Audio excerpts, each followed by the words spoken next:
가룟 유다가 왜 예수님을 배반했을까? 그것을 여러 이야기가 있지만 요한복음에 요한은 이렇게 말하고 있습니다. 이렇게 말함은 가난한 자들을 생각함이 아니요 그는 도둑이라 돈꾀를 맞고 거기 넣는 것을 훔쳐가미러라. 그래서 돈 때문에 그랬다 이렇게 말하고 있죠. 세상에 많은 작가들이나 성서 주석가들은 이러저러한 견해를 많이 얘기했는데 그 중에 가장 유명한 이야기가 뭐냐 하면 가룟 유다가 유대의 독립을 꿈꾸던 열심당원이었습니다. 이들을 시칼이라고 그러는데 칼을 품고 다니는 자 그런 뜻입니다. 그래서 로마에 부역하는 사람들을 찔러 죽이고 그리고 로마군을 습격하고 그런 일을 하던 사람들을 열심당원이라 그렇게 말합니다.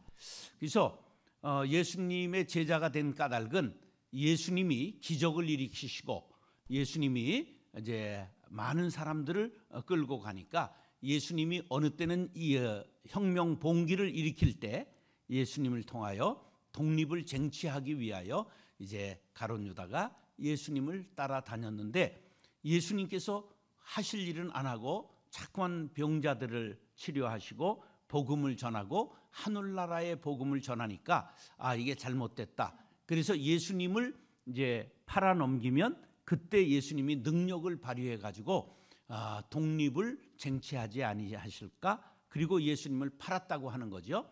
그래서 많은 소설가나 연극이나 그런데 그 주제를 가지고 이제 글을 쓰기도 하고 연극을 하기도 했습니다. 그렇게 예수님을 혁명가로 생각하는 사람들이 많이 있는데 예수님이 혁명가라면 혁명을 실패한 분이 되는 거지요. 자, 우리 개신교를 이제 종교 개혁을 통해서 시작한 마틴 루터는 천주교의 신부요, 신학자요, 수도원 신부였습니다. 그가 이제 성경을 열심히 연구하다 보니까 당시에는 신부만 성경을 읽을 수 있었고 평신도들은 성경을 가지고 있지 않았습니다. 그래서 읽지도 못하게 했고 또 신부들에게 해석하는 권한도 주지 않았습니다. 그래서 이제 이게 신학교에서 강의도 하고 하는 공부를 한 사람이니까 이걸 성경을 연구해 보니까 교황이 이야기하는 것하고 너무 다른 것이 발견되니까 교황에게 질문지를 냈는데 교황을 만날 수가 없으니까 비텐베르크 성당에다가 95개 조항의 대자보를 붙였습니다. 그리고 교황 전하 이것을 답변해 주시기 바랍니다. 그랬더니 이것을 답변해 주지 않고 저놈 잡아라. 그리고 체포령이 내린 거지요. 그 주 내용이 뭐냐 하면 구원은 믿음으로 얻는 것입니까? 아니면 행함으로 얻는 것입니까? 또 면죄부를 사면 죽은 영혼이 천국에 갈 수 있다고 하셨는데 그 근거가 성경에 어디 있습니까? 이렇게 교황의 아픈 곳을 건드리고 권위에 도전하니까 이제 답변을 해주지 않고 파문시키고 잡아 죽이려고 했습니다. 그가 천주교를 바꾸려고 한 것이 아니라 바로 잡으려고 했는데 이제 잡아 죽이려고 하니까 도망 다니다가 그의 편을 드는 사람이 생겨서 종교 개혁을 하게 된 것입니다. 자, 개혁이라고 하는 말은 쉽게 말하면 가죽 혁자에다 고칠 개자입니다. 그러니까 가죽을 바꾼다 그런 뜻이에요. 우리 병 중에 우리 상처 중에 제일 아픈 게 뭐냐 하면 화상 치료입니다. 왜? 가죽을 바꾸어야 되기 때문에 이식을 해야 되기 때문에 화상을 입은 것이 가장 아픕니다. 그런데 개혁이라고 하는 건 뭐라고요? 가죽을 바꾸는 거예요. 그러니까 개혁이 쉬워요? 어려워요? 어렵죠? 그런데 개혁이 왜 어려우냐면 남의 가죽을 벗기려고 하니까 어려운 거예요. 근데 자기 가죽을 벗기면 쉬워요. 자기부터 고치면 되는 거지요. 근데 자기를 고치지 않고 저놈 잡아라. 그러니까 종교 전쟁이 된 거예요. 30년 동안 유럽에서 전쟁을 했어요. 자, 이제 예수님을 완전히 구질서를 부시고 새 질서를 만들기 위해 혁명을 일으키러 오신 분으로 생각하면 오해입니다. 예수님께서는 율법을 폐기 처분하려고 오신 분이 아니라 완전케 하시려고 오신 분이라고 오늘 본문에 말씀하고 있습니다. 사랑하는 형제 자매 여러분, 오늘 성경 말씀을 상고할 때 성령께서 깨달음 주셔서 우리가 예수님에 대하여 그리고 우리의 삶에 대하여 밝히 깨닫게 되시기를 예수님의 이름으로 축원합니다. 따라서 오해를 풀어야 합니다. 많은 그리스도인들이 율법에 대해서 오해하고 있습니다. 율법은 나쁜 것이고 복음은 좋은 것이다, 그렇게 오해한단 말이죠. 그런데 복음은 당연히 좋은 거지요. 그런데 율법도 좋은 것입니다. 단지 율법의 역할이 법으로 말하면 법을 이게 이루기 위해서는 뭐가 필요하면 판사, 변호사, 또 뭐가 있어요? 검사가 있어야 돼요. 근데 율법은 무슨 역할이냐? 검사의 역할입니다. 그러면 검사는 우리가 볼 때 아주 선하게 보여요? 무섭게 보여요? 네, 그럼 검사 자체가 나쁜 사람이에요? 좋은 사람이에요? 아니에요. 그냥 사람이에요. 그냥 사람이야. 그런데 검사는 차갑고 무섭게 보인다, 그런 이름이죠. 그건 왜 그러냐면 그 해야 될 일이 그렇기 때문입니다. 자, 죄인의 죄를 밝혀야 되죠. 그리고 몇 년형을 줘야 된다는 구형을 해야 되잖아요. 그러니까 날카롭고 차갑고 무섭게 보이는 거예요. 그것처럼 율법이 나쁜 것이 아니라 우리가 죄인이기 때문에 율법이 무서워 보이는 거죠. 왜? 율법은 바로 무엇이냐 하면 선과 악의 기준이 무엇인지, 그리고 범죄의 대가는 무엇인지를 객관적으로 규정한 것을 율법이라고 말합니다. 그냥 통칭으로 모세 오경 창출 레민시를 율법이라고 말합니다. 그리고 개인과 사회 국민생활 모두를 포함한 실제 생활 주범을 율법이라고 말합니다. 법을 말하는 거죠. 그러면 복음은 무엇일까요? 예수님께서 죄인된 우리의 구원을 위해 죄인인 우리가 받아야 할 형벌을 대신 십자가에서 받으셨다 하는 좋은 소식, 이것이 헬라어로 유앙겔리온 그러는데 이것은 좋은 소식이라는 뜻입니다. 굿 뉴스. 그런데 우리 한국 사람들에게는 굿보다는 더 좋은 게 뭐예요? 복이 더 좋은 거죠. 그래서 밥뚜껑에도 복을 붙이고 수저에도 붙이고 베개에도 붙이고 귀와 막새에도 붙이고 그래서 대문에다도 복자를 붙이잖아요. 근데 중국은 우리보다 복자를 더 좋아해요. 중국에 처음 선교를 갔을 때 보니까 복자를 거꾸로 붙이더라고요. 그래서 이놈들이 무식해서 자기 글도 모르네. 그랬더니 모르는 게 아니고 복이 하늘에서 쏟아지라고 거꾸로 글씨를 붙였다. 그래서 내가 너희들한테 졌다. 그리고 항복했습니다. 사람은 복을 좋아하기 때문에 좋은 소식을 복된 소식으로 번역을 바꾼 겁니다. 그러니까 복음이라는 뜻은 뭐예요? 굿뉴스, 좋은 소식. 세상에서 가장 좋은 소식이 뭐예요?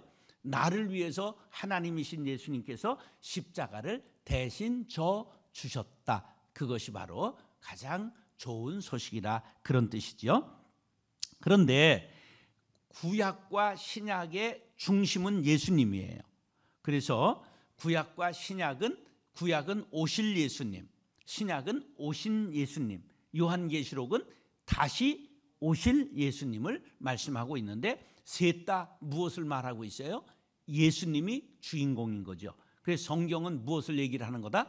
예수님에 관해서 얘기하고 있는 것이죠. 자, 율법과 복음이 그 역할은 다르지만 인간 구원이라는 목적에서는 서로 하나된 계시입니다.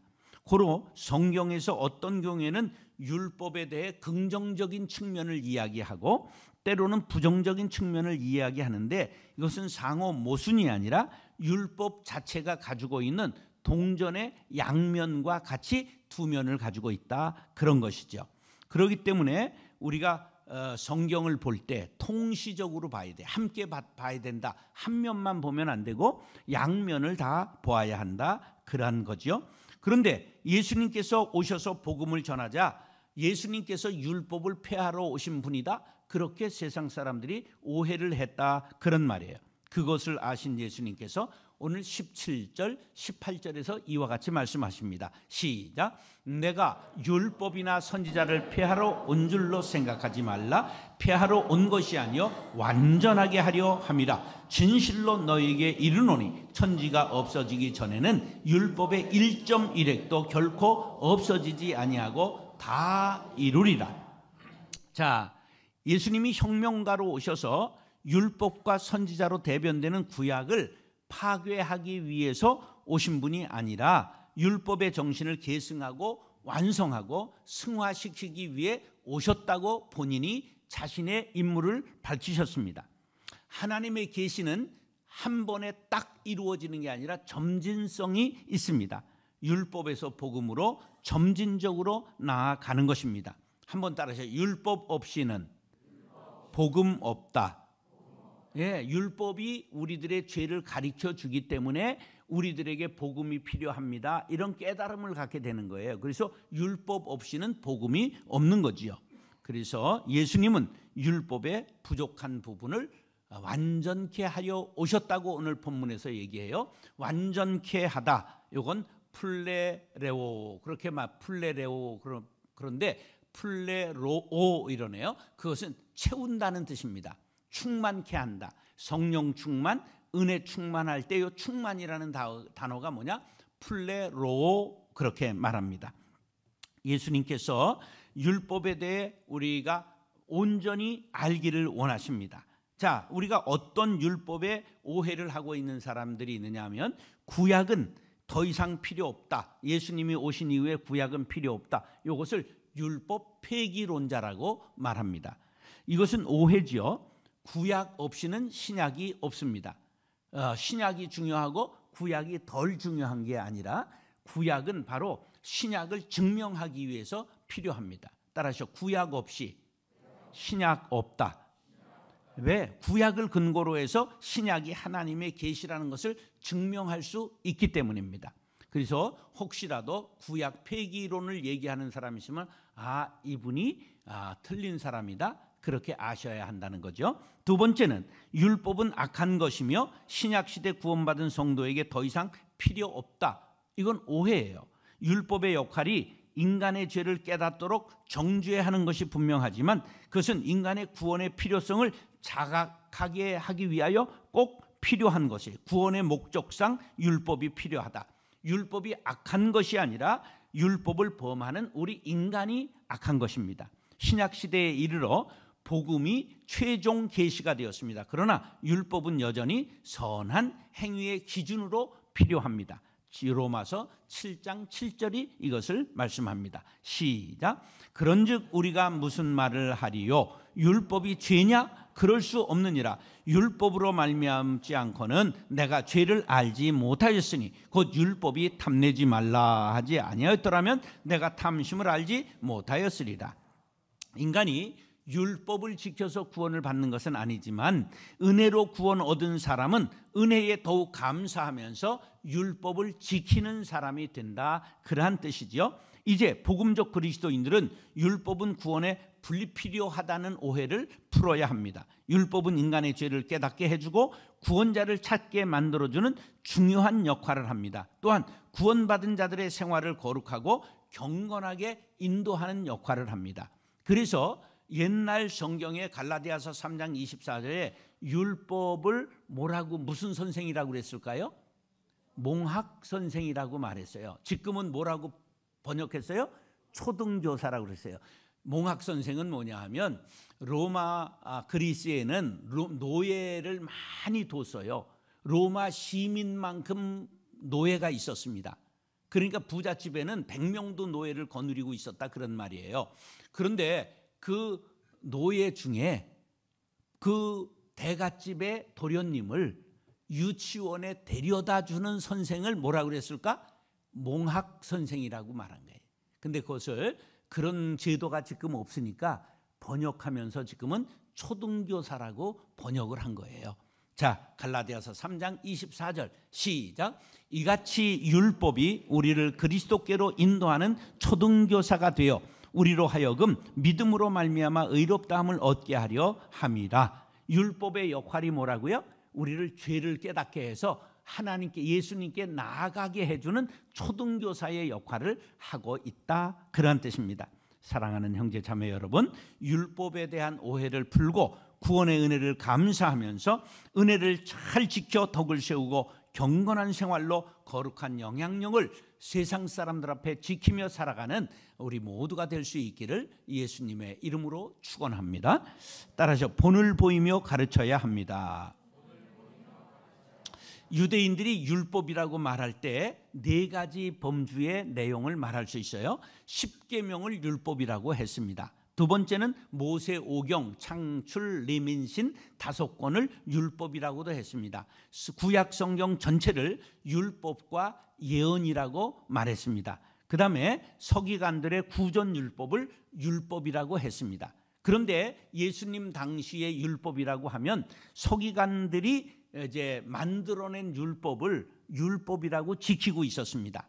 자, 그러면 구체적으로 한번 세세한 규정이 얼마나 만들어졌느냐, 이걸 만든 사람을 율법사나 서기관이라고 성경에 나오는 거예요. 자, 안식일을 거룩하게 지키라, 4계명이죠. 그러면 어떻게 지키는 것이 거룩하게 지키는 것이냐, 이렇게 논의를 해요. 그러면 노동을 하면 안 된다. 그러면 또 노동이 무엇이냐 하는 걸 정의를 내려야 돼요. 그러면 이제 노동의 정의, 짐을 지면 안 돼요. 노동할 때. 그럼 짐이 뭐냐 한 걸 규정한 걸 말씀드릴게요. 마른 무화과 한 송이 무게에 해당되는 식물이 짐이다. 안식일에 이런 짐을 운반하면 안 돼요. 그 다음에 다른 것과 혼합하기 위해 넣는 한 잔의 포도주 한 잔이 짐입니다. 그 다음에 한 모금으로 마실 수 있는 정도의 우유 한 잔이 짐이에요. 상처에 바를 소량의 꿀, 그것이 짐이에요. 어린아이에게 바를 만한 양의 기름, 짐이에요. 한 장의 세관 통지서를 쓸 만한 종이, 그것도 짐이에요. 알파벳 2자를 쓸 만한 양의 물이나 한 개의 펜을 만들 만한 갈대, 그게 짐입니다. 그래서 율법사와 서기관들은 끊임없이 이런 것을 만들어내고 토론했어요. 자, 안식일에 여기 동전을 쥐고 가다가 넘어졌어요. 동전을 떨어뜨렸어요. 그러면 오른손으로 다시 주스면 이거 범법이에요. 노동을 한 거예요. 뭘로 주워야 돼? 왼손으로 주워야 되는 거예요. 그러면 등잔을 옮길 수 있는가 없는가 이런 걸 토론하는 거예요. 안식일의 등잔을. 그래서 안식일에 얼마를 가면 안 되느냐 하면 1000규빗 이상을 걸어가면 안 됩니다. 900m. 그래서 안식일에 성전에 가기 위해서는 어떻게 해야 되느냐, 900m 이내에 텐트를 치고 있어야 되는 거예요. 뭐 이런 엄격한 수백 가지를 만들어내기 시작하는 거예요. 그래서 자기 옷에 바늘을 한 번 대었는데 이것이 죄를 범한 것이냐 아닌가, 이런 걸 토론하는 게 율법사 서기관들이었어요. 알파벳 2자를 기록하는 것은 그것이 노동이에요. 한 자는 괜찮은데 똑같은 거 2자 쓰면 안 되는 거예요. 그런데 요 벽에다 한 자 쓰고 땅에다 한 자 썼잖아요. 그건 함께 볼 수 없기 때문에 그거는 괜찮아요. 그리고 이게 모래밭에다가 글을 쓰잖아요. 그건 지워지기 때문에 그건 노동이 아니에요. 그러니까 이런 걸 갖고 그냥 요새 말로 말하면 엄청난 노가리를 푸는 게 이들의 직업이었어요. 이걸 토론하고 이게 맞다 저게 맞다 이런 걸 갖고 싸웠단 말이에요. 자, 안식일에 병을 고치면 되냐 안 되냐, 예수님한테 사람들 병 고쳤다고 시비 건 거 아시죠? 예, 그게 당시에 그들이 하는 일이었어요. 그래서 생명에 위협이 있는 사람을 치료하면 괜찮습니다. 그런데 그 증세를 완화하는 거는 괜찮은데 치료하는 거는 범법이에요. 예. 귀에 병이 났어요. 그러면 소음을 막아주는 것은 괜찮아요. 근데 약을 발라서 소음을 막아주면 범법이에요. 하여간 이런 것들을 엄청나게 연구하고 개발해서 모든 백성들에게 짐을 지운 거예요. 이런 수천 개의 규례와 규칙을 지는 것이 당시 정통 유대인들이 하는 일이었습니다. 그래서 예수님이 이런 말씀을 하게 된 거예요. 19절 시작. 그러므로 누구든지 이 계명 중에 지극히 작은 것 하나라도 버리고 또 그같이 사람을 가르치는 자는 천국에서 지극히 작다 일컬음을 받을 것이요 누구든지 이를 행하며 가르치는 자는 천국에서 크다 일컬음을 받으리라. 자, 이것은 굉장히 어려운 말씀이에요. 자, 보세요. 이 계명 중에 지극히 작은 것 하나라도 버리고, 여기에 가장 기본적인 것을 말하는 건데, 가장 기본적인 게 뭐냐 하면 하나님 사랑과 이웃 사랑을 말하는 거예요. 하나님 사랑하는 것을 버리고 이웃 사랑하는 것을 버리고 이렇게 여러 가지 조항을 가르치는 자는 천국에서 작은 사람이다. 그러니까 예수님이 공격을 받은 거예요. 자기들은 굉장히 중요하다고 생각하는 것, 기본이 하나님 사랑, 이웃 사랑이다. 그걸 지키는 것이 큰 것이다. 그러면서 누구든지 이를 행하며 가르치는 자는 천국에서, 하나님 사랑과 이웃 사랑을 가르치는 사람은 천국에서 큰 사람이다. 그렇게 말씀하시니까 자기들이 만들어 놓은 수천 개의 조항이 전부 예수님 앞에서 무효가 되어버리는 거예요. 그래서 그들이 예수님을 공격하고 잡아 죽이게 되는 것입니다. 율법사와 서기관들은 자기들 마음대로 율법을 중요한 것과 중요하지 않은 것을 구별했습니다. 그러면서 자기들에게 유리하게 나쁘게 바꾼 게 고르반 제도입니다. 들어보셨죠? 고르반은 하나님께 바쳐진 예물, 구별된 제물이라는 뜻이에요. 율법과 서기관들이 고르반이라는 제도를 악용해서 부모에게 행해야 될 도리를 행하지 않았어요. 자, 어머니가 전화가 왔어요.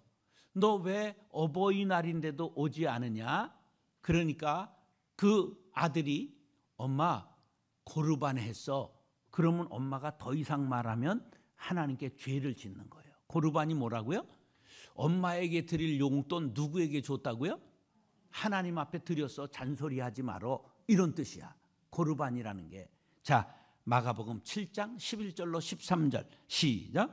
너희는 이르되 사람이 아버지에게나 어머니에게나 말하기를 내가 드려 유익하게 할 것이 고르반 곧 하나님께 드림이 되었다 하기만 하면 그만이라 하고 자기 아버지나 어머니에게 다시 아무것도 하여 드리기를 허락하지 아니하여 너희가 전한 전통으로 하나님의 말씀을 피하며 또 이 같은 일을 많이 행하느니라 하시고, 내 부모를 공경하라는 5계명의 말씀을 자기들에게 유리하게 바꾸어서 고르반 제도를 만들었다, 그런 말이에요. 그러니까 그렇게 말로 하는 것이 아니라 너희들이 행동과 사랑으로 부모를 공경해야 하는 것이다, 이런 걸 가르치신 거예요. 남에게 무거운 짐을 지울 것을 강요하지 말고 너희들이 사랑과 행동으로 의를 행해야 한다, 그렇게 말씀하고 있는 것입니다. 예수님은 사랑으로 섬김으로 본을 보여주신 것입니다. 요한복음 13장 15절 말씀 시작.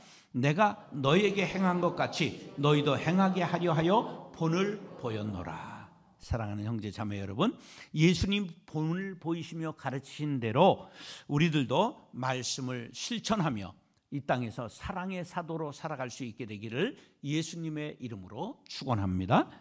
따라서 사랑을 담아 의를 행해야 합니다. 자, 이 서기관 바리새인들은 아주 대단한 신앙인들이에요. 지금 우리의 신앙과 비교한다고 하면 우리의 신앙이 발톱에 때만도 못한 거예요. 얼마나 이들이 철저하게 의무적으로 금식하고 11조를 드렸느냐?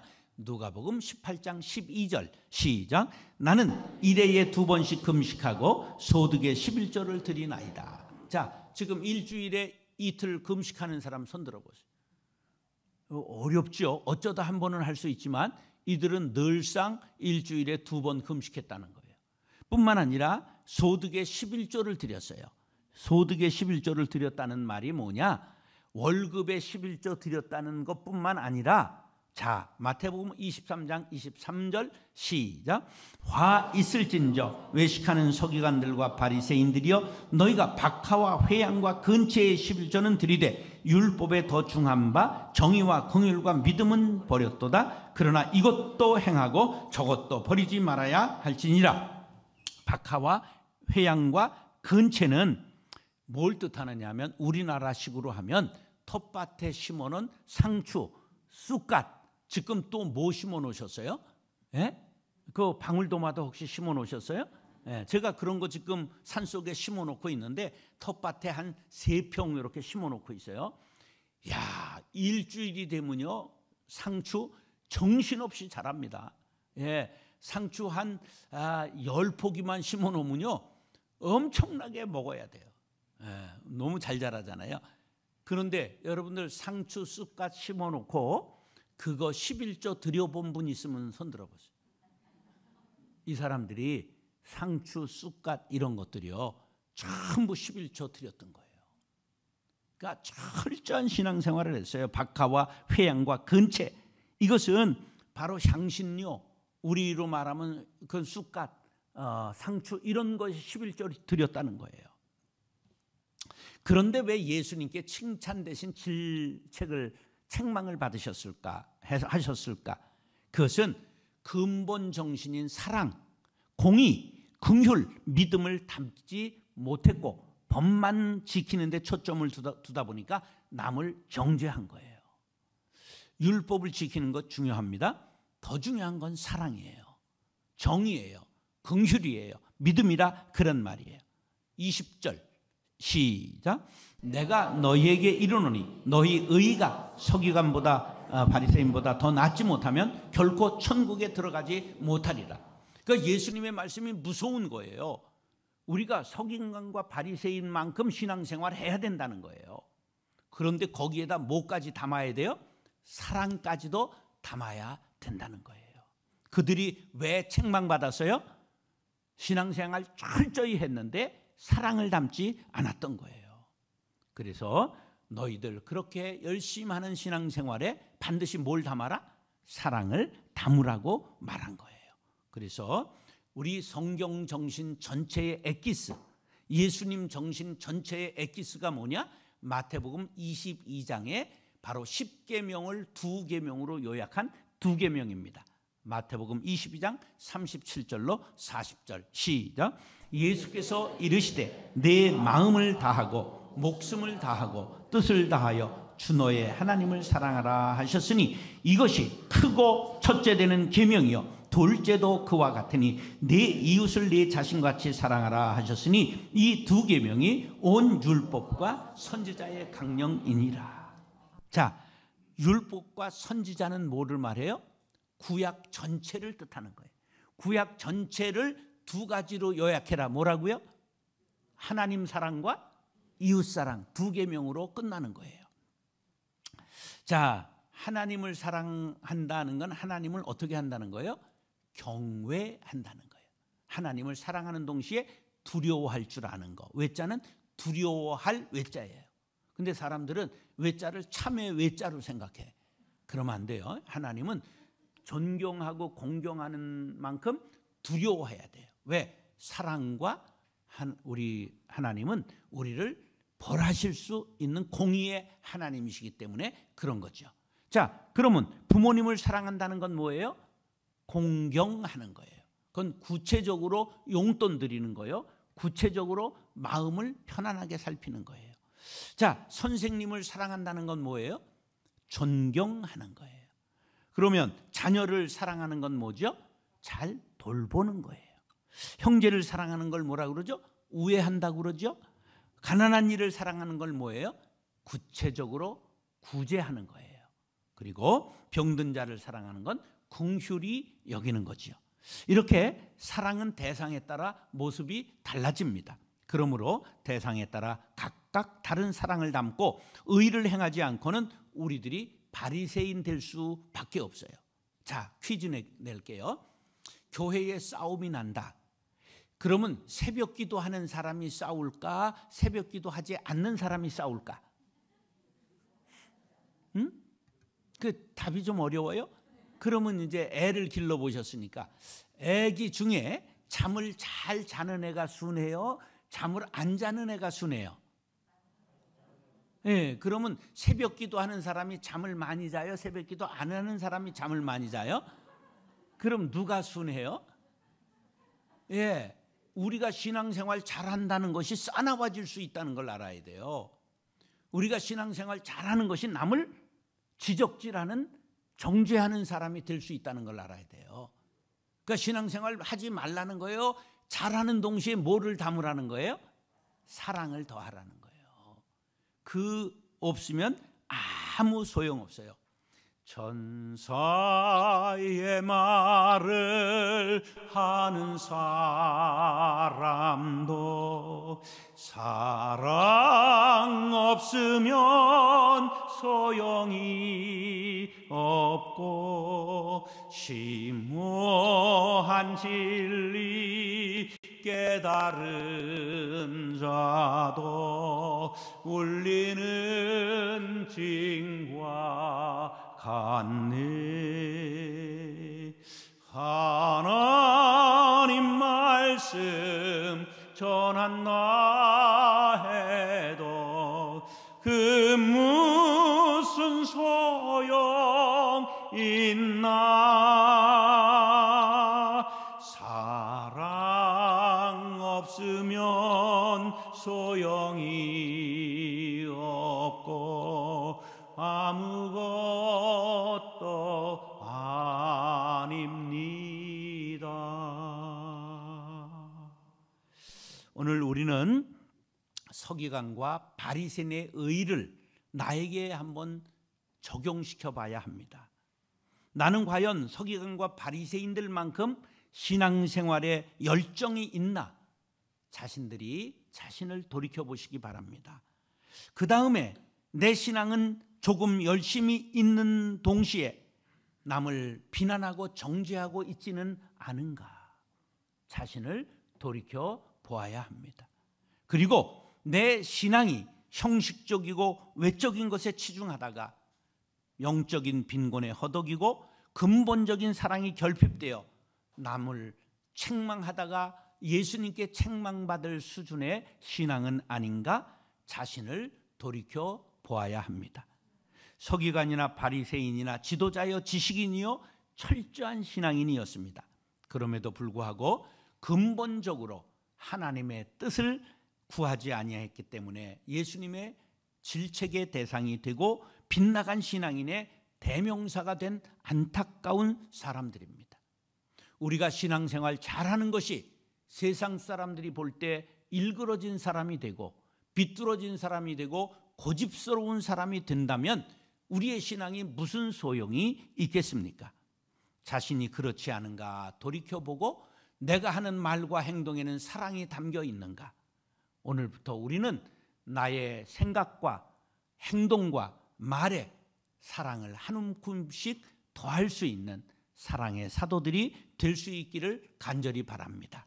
골로새서 3장 14절입니다. 시작. 이 모든 것 위에 사랑을 더하라. 이는 온전하게 매는 띠니라. 다시 한번 시작. 이 모든 것 위에 사랑을 더하라. 이는 온전하게 매는 띠니라. 자, 옷을 우리가 지금 헐거운 걸 입었는데 띠를 묶지 않으면 행보하기가, 살아가기가 어려워요. 그러면 내가 이거 매는 띠가 뭐라고요? 사랑의 띠입니다. 우리가 모든 것 위에 사랑을 더하지 아니하면 옷을 풀어 헤치고 다니는 사람과 다를 바가 없다 하는 것을 알아야 합니다.